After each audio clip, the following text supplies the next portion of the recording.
Welcome back दोस्तों। आज जिन तीन कंपनीज के क्वार्टरली रिजल्ट्स की हम बात करने वाले हैं वो है केबल एंड वायर स्पेस से, namely Polycab, KEI and RR cable. इनके Q1 FY25 के रिजल्ट्स आए हैं and before going into their Q1 FY25 results एक बार हम लोग थोड़ा समझते हैं कि इंडस्ट्री लेवल पे करंटली क्या टेलविंड्स अवेलेबल है इन कंपनीज को ग्रो करने के लिए। तो फर्स्ट पॉइंट है स्ट्रॉन्ग डोमेस्टिक इकोनॉमी। इकोनॉमी जितना स्ट्रांगली आगे बढ़ रही है उसका डायरेक्टली इनडायरेक्टली फ़ायदा मिलता है इन प्लेयर्स को।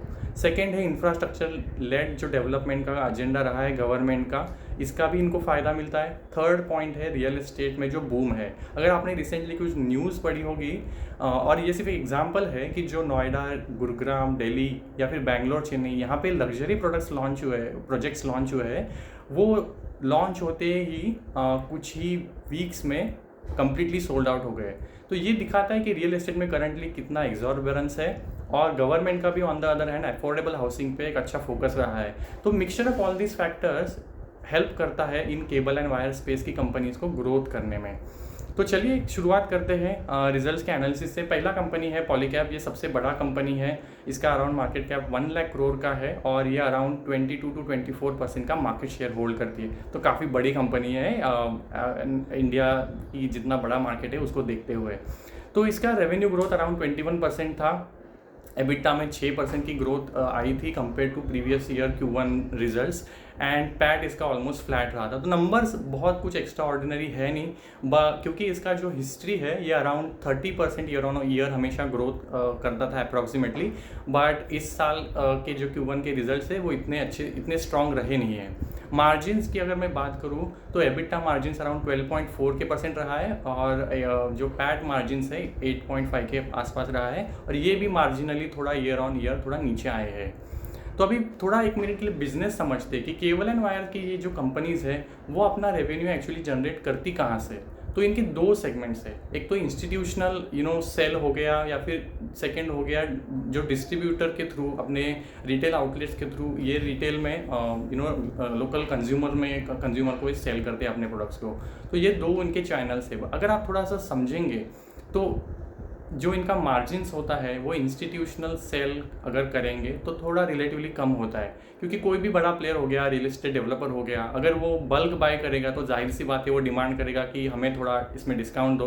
तो यहाँ पे इनके मार्जिन थोड़े घट जाते हैं। ऑन द अदर हैंड अगर ये रिटेल डिस्ट्रीब्यूटर के थ्रू अगर नेटवर्क के थ्रू बेचते हैं तो इनके मार्जिन थोड़े बेटर होते हैं। तो अगर इनका सेल्स मिक्स रिटेल डोमेस्टिक जो डिस्ट्रीब्यूटर के नेटवर्क है उसके कंपेयर टू अगर इंस्टीट्यूशनल सेल में अगर बढ़ता है तो इनके मार्जिन्स में थोड़ा उसका इम्पैक्ट आता है। अगर मैं इस कंपनी के तीन जो सेगमेंट्स है उनकी बात करूं तो फर्स्ट है केबल एंड वायर्स, सेकंड है FMEG fast moving electrical goods and third है EPC। FMEG सबसे बड़ा केबल एंड वायर जो इसका सबसे बड़ा सेगमेंट है, अराउंड 82% का सेल्स यहीं से आता है। सेकंड है FMEG जो 8% है और थर्ड है EPC जो अराउंड 10% का है। तो केबल एंड वायर जो सबसे बड़ा है वही एक्चुअली थोड़ा डिसअपॉइंटमेंट का रीज़न है। अराउंड इसमें 11% की ग्रोथ दिखी थी जो थोड़ी कम है इवन कंपेयर टू अदर जो इसका पीयर है, फॉर एग्जांपल KEI जो 16% से ग्रो हुआ था।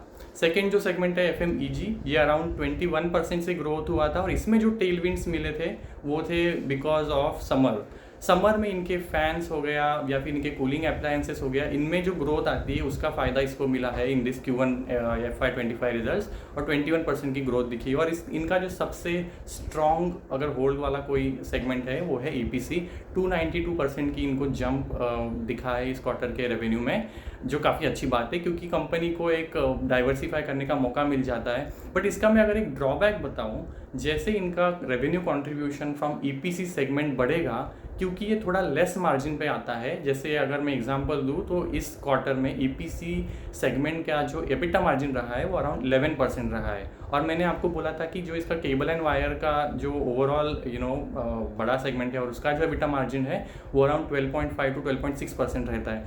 तो जैसे ही रेवेन्यू मिक्स शिफ्ट होगा टुवर्ड्स EPC, जैसे उसका परसेंटेज बढ़ेगा in the pi of overall revenue, तो ये इनके ओवरऑल जो मार्जिन है उसमें थोड़ी सी गिरावट आएगी। बट ठीक है, अगर मैं आपको इसके ग्रोथ के प्लान्स के बारे में बोलूँ तो अभी करंटली कंपनी अपने डिस्ट्रीब्यूटर नेटवर्क को बढ़ाने में लगी हुई है। ये ऑलरेडी सबसे बड़ा डिस्ट्रीब्यूटर इसका नेटवर्क है, अराउंड 3800 इसके ऑथराइज डीलर्स है और अराउंड 2 लाख के आसपास रिटेल आउटलेट्स है। बट कंपनी एक लीप प्रोग्राम रन कर रही है जिसके थ्रू अपने डीलर और डिस्ट्रीब्यूटर नेटवर्क को और स्ट्रॉन्ग बनाने में, क्योंकि ये पूरा जो केबल एंड वायर का पूरा खेल है ये डिस्ट्रीब्यूटर का है। जितना बड़ा आपका नेटवर्क होगा उतना ज़्यादा आपका पोटेंशियल है रेवेन्यू जनरेट करने का। तो कोई भी प्लेयर ले लो आप, आरआर केबल ले लो, केईआई ले लो, इनका हमेशा से फोकस रहता है कि अपना जो डीलर डिस्ट्रीब्यूशन का जो नेटवर्क है उसको स्ट्रॉन्ग बनाया जाए, और पॉलीकैब इसके लिए एक प्रोग्राम रन करता है नेम लीप। अब हम आते हैं केईआई पे। ये सेकेंड बिग प्लेयर है in this industry, around 38,000 crore का इसका मार्केट कैप है। और ये प्योरली मतलब मैं अगर बोलूँ तो इसका मेजॉरिटी रेवेन्यू आता है सिर्फ केबल एंड वायर से, कंपेयर टू पॉलीकैब जिसमें 2 अलग और सेगमेंट्स हैं। तो इसका 94% ऑफ द रेवेन्यू आता है केबल एंड वायर से, और ये ग्रो किया था 16% से। तो पॉलीकैब का ग्रो किया था अराउंड 11% से केबल एंड वायर्स का, और मैं उसको अगर पीयर टू पीयर कंपैरिजन करूँ विद केईआई के वायर सेगमेंट से, केबल एंड वायर से, तो ये 16% ग्रो किया था। तो लाइक टू लाइक बेसिस पे अगर हम कंपेयर करें तो हम कह सकते हैं कि KEI is a better growth engine compare to Polycab. और इसका जो सेकंड सेगमेंट है वो अराउंड 6% कॉन्ट्रीब्यूट करता है ईपीसी, बट उसमें कुछ ज़्यादा रेवेन्यू ग्रोथ है नहीं, वो फ्लैट ही रहा था। तो ओवरऑल मैं अगर केईआई के रेवेन्यू की बात करूँ तो ये 16% से ग्रो हुआ था, इसका एबिटा 25% से ग्रोथ हुआ था ओवर लास्ट ईयर Q1। हम लोग जो भी नंबर्स कंपेयर करेंगे वो हमेशा प्रीवियस ईयर के उस Q1 या फिर रिस्पेक्टिव क्वार्टर से होगा। तो इसका एबिटा बढ़ा था 25% से और पैट जंप हुआ था 23% से। टू कंपेयर टू पॉलीकैब मुझे केईआई के नंबर्स ज़्यादा अच्छे लगे, क्योंकि इसमें एक स्ट्रॉन्ग ग्रोथ दिखी है compare to the segment in which Polycab operates. Overall Polycab का रेवेन्यू 21% से ग्रो हुआ, तो लगता है कि ये अच्छे से ग्रो हुआ है कंपेयर टू केईआई। बट अगर हम लोग सेगमेंट वाइज देखेंगे तो समझ आता है कि KEI in the cable and wire space is growing faster. अगर मैं कुछ रीजंस की बात करूँ कि रिलेटिवली अगर ये हिस्टोरिकली जिस स्पीड से क्यों नहीं ग्रो करता है, या फिर मार्जिन्स में अगर जो थोड़ी बहुत डिक्लाइन आई है, तो ये तीनों कंपनीज़ में एक रीजनिंग दिया है कि हमारे जो रॉ मटेरियल है, बेसिकली इनका रॉ मटेरियल जो है वो कॉपर है, जो वायर के स्ट्रैंड्स बनाने में यूज़ होता है। इसके प्राइजेस में काफ़ी वोलेटिलिटी दिखी थी। तो पॉलीकैब हो गया या फिर आरआर केबल हो गया या केईआई हो गया, इनका मैनेजमेंट का कहना है कि इसमें वोलेटिलिटी दिखी है, और ये जो रॉ मटेरियल की वोलेटिलिटी है ये थोड़ी अभी ईज आउट हो गई है, और आगे के क्वार्टर्स में ये बेटर स्टेबिलिटी दिखते हैं इन प्राइजेस ऑफ रॉ मटेरियल, जो इनके एबिटा और पैट मार्जिन्स को हेल्प करेगा। कंपनी केईआई अच्छा अपना एक्सपांशन प्लान बनाया हुआ है इन्होंने। एक ब्राउनफील्ड एक्सपांशन है, ग्रीनफील्ड है। इनका जो ब्राउनफील्ड एक्सपांशन प्लान है चिंचपाड़ा वाला, वो Q2 ऑफ FY25 में रेडी होगा, end of this Q2 this year. And brownfield वाला जो दूसरा प्लांट है सानंद में, वो Q4 ऑफ FY25 रेडी होगा। तो ये इन्होंने 2 फैसिलिटीज़ नया बनाने का डिसाइड इसलिए किया क्योंकि ये ऑलरेडी 87 to 90 के आसपास कैपेसिटी यूटिलाइजेशन पे चल रहे थे, और इनको अगर एडिशनल डिमांड को सर्व करना है, फॉर एग्जांपल एक्सपोर्ट डिमांड को सर्व करना है, तो इनको नई कैपेसिटीज़ की ज़रूरत थी, और यही कैपेसिटीज़ से ये लोग एक्सपोर्ट डिमांड को कैटर करने वाले, ऐसा मैनेजमेंट का कहना है। ओवरऑल इन्होंने 17 to 18% का रेवेन्यू गाइडेंस की बात की है, बट हम लोग बात करेंगे एंड में कि ये कितना रीजनेबल है कंपेयर टू द वैल्यूएशन जो कंपनी ट्रेड कर रही है। और लास्टली जो थर्ड प्लेयर है वो है आरआर केबल। ये इन दोनों के मुकाबले थोड़ा छोटा प्लेयर है, रिसेंट लिस्टिंग भी है, तो इसमें इतनी अच्छी ग्रोथ थी नहीं, neither on the revenue front neither on EBITDA और पैट। तो रेवेन्यू हार्डली इसका 13% से ग्रो हुआ था, एबिटा वॉज डाउन 16% और पैट वॉज डाउन 13%। तो बहुत ही साधारण नंबर थे आरआर केबल के। ये भी सबसे बड़ा इसका जो सेगमेंट है वही है केबल एंड वायर स्पेस का, जिसमें 11% की ग्रोथ दिखी थी, एंड सेकेंड इज FMEG जिसमें 32% की ग्रोथ दिखी थी। अब अगर मैं कंपेयर करूँ FMEG in Polycab and FMEG in RR cable, दोनों कंपनीज़ के लिए FMEG बहुत छोटा रेवेन्यू कंट्रीब्यूशन करने वाला है, बट ये अभी भी FMEG लेवल पे अगर मैं बात करूँ तो प्रॉफिटेबल बिजनेसेस नहीं है। आरआर केबल भी FMEG सेगमेंट में लॉसेस कर रहा है, और पॉलीकैब भी just about to get into profits in FMEG। तो देखते हैं आगे कैसे करेंगे, बट अभी अभी तो इनको एफएमईजी में अच्छी ग्रोथ मिली है अराउंड 32% की। अब आरआर केबल का भी अच्छा डीलर डिस्ट्रीब्यूशन वाला नेटवर्क है, अराउंड 4000 डीलर्स है इनके और अराउंड 1,44,000 के इनके रिटेल आउटलेट्स में प्रेजेंस है। और कंपनी कंटिन्यूसली अपने डीलरशिप और नेटवर्क को बढ़ाने के लिए सिमिलर टू पॉलीकैब कैंपेन्स और प्रोग्राम रन कर रही है within the form with name of Karma and Laksha. तो इनका नेम कुछ भी हो, इनका बेसिकली एजेंडा है कि हमारा डिस्ट्रीब्यूटर और डीलरशिप का नेटवर्क है वो और स्ट्रॉन्ग हो।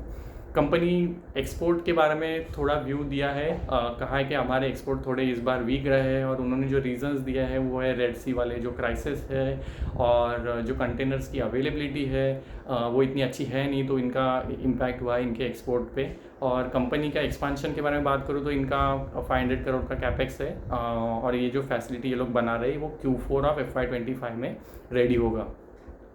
तो ये था ओवरऑल रिजल्ट्स। सिर्फ cable and wire industry space की अगर बात करनी है तो KEI का सबसे बढ़िया रिजल्ट था in terms of revenue growth हो या फिर एबिटा और पैट हो। बट ओवरऑल अगर as a player in the electric wires and cable space तो पॉलीकैब का रिजल्ट ओवरऑल ठीक था, बट अगर हमें सिर्फ केबल एंड वायर को फोकस करना है तो KEI was better in this result set. तो यही नंबर्स है। अगर हम लोग 2 मिनट इनके वैल्यूएशन पे और ये जो ग्रोथ दिखा रही है उस पर बात करें तो KEI से शुरू करते हैं। KEI अराउंड 63-65 के आसपास ट्रेड कर रहा है और करंटली ये जो रेवेन्यू ग्रोथ दिखा रहा है 16-17% और मैनेजमेंट का जो गाइडेंस है ये भी अराउंड 17-18% है।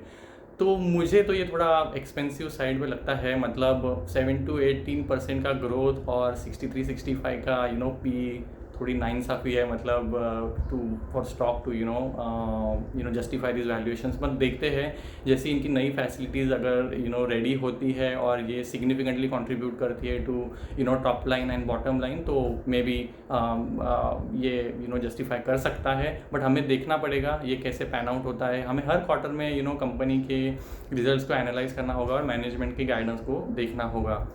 तो यही तक रखते हैं। अगर आपका कुछ भी सवाल होगा, क्वेरी होगी तो please put it in the comment box. I will answer those in the next video. Thank you so much.